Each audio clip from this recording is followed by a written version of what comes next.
नमस्कार दोस्तों, आर के म्यूजिक 95 में आपका स्वागत है। आप लोग इस चैनल को अधिक से अधिक सब्सक्राइब करें और 1000 सब्सक्राइबर का टारगेट जल्द से जल्द पूरा करें, जिससे मैं आप लोगों के लिए नए नए गाने ला सकूं।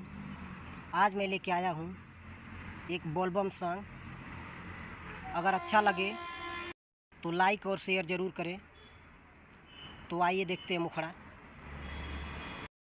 हो जब से चढ़ल बाटे सावन महीना, नशा के आदत तोहार हो गइल दूना। जब से चढ़ल बाटे सावन महीना, नशा के आदत तोहार हो गइल दूना।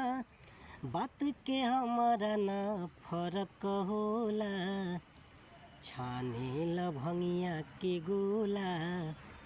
दुनु बेराए भोला, छाने ल भंगिया के गोला।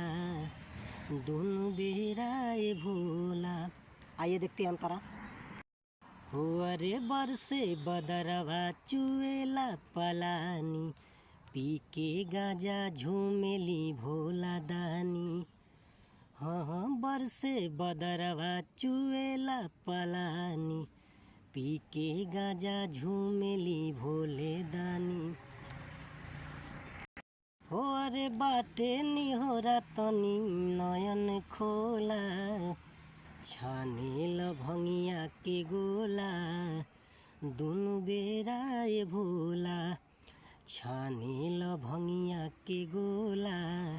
दुनु बेराए भोला। आइए देखते हैं दूसरा अंतरा। हो अरे मगन रहे लखा के धतुरावा, मन बना बात तो चली जाइबू नैहरावा। हो अरे मगन रहे लखा के धतुरावा, मन बना बात चली जाइबू नैहरावा। हो अरे कार्तिक गणेश पर असर होला, ओ छाने ल भंगिया के गोला। दुनु बेराए भोला, छाने ल भंगिया के गोला। दुनु बेराए भोला। ओ जब से चढ़ल बाटे सावन महीना, नशा के आदत तोहार हो गइल दूना।